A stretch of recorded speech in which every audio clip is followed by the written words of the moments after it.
عايز بس واحده واحده. الاهلي ده خيره على اي حد بيعدي من جنب سور النادي.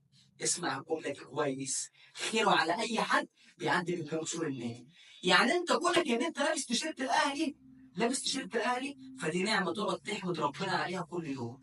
لكن ان انت تفكر ان يعني تساوم الاهلي على فلوس، ولا تساوم جماهير الاهلي، لا يا حبيبي. ده اللي عدى عدى عدى. لا امشي اتفضل. انا كلامي هنا بقى على اكرم توفيق. اكرم تاخد 65 مليون في 5 مواسم.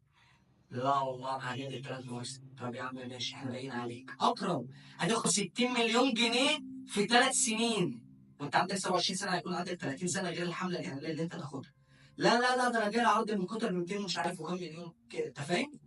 طب اكرم احنا في يعني احنا شارينك.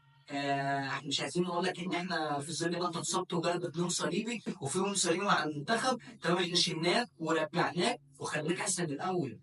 معلش مع احترامي ليك، انا كده كده بحبك والله، يعني عشان انت رجوله ولاعيب بتلعب في الملعب، ما بتستخسرش نقطه عرق.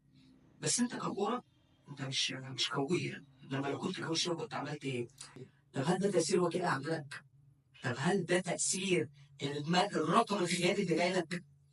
يا اكرم، ده انت وانت رايح تمضي الاهلي وانت عيل صغير كنت بتعيط عشان الرقم اللي كان بيتقدم لك، كان في اختلاف بينك بين النادي وبين اخوك عليه.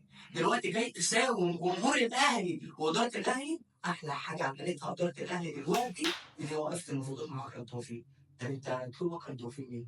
يعني ما تطلبش عمار على يشوف مستقبله. يبقى زي ما هنشوف اكرم توفيق تشوف رمضان صبحي. يبقى رمضان صبحي ما غلطش. رمضان صبحي ما غلطش عشان مستقبله بقى خلاص. ما هو اكرم برضه كان جالك عيل صغير وانت استحملته، طلقته عقاره، بعدين رجعته، وبعدين جاله اصابه وبعدين رجعته. انت فاهم؟ يعني برضه قصته قريبه من قصه رمضان صبحي.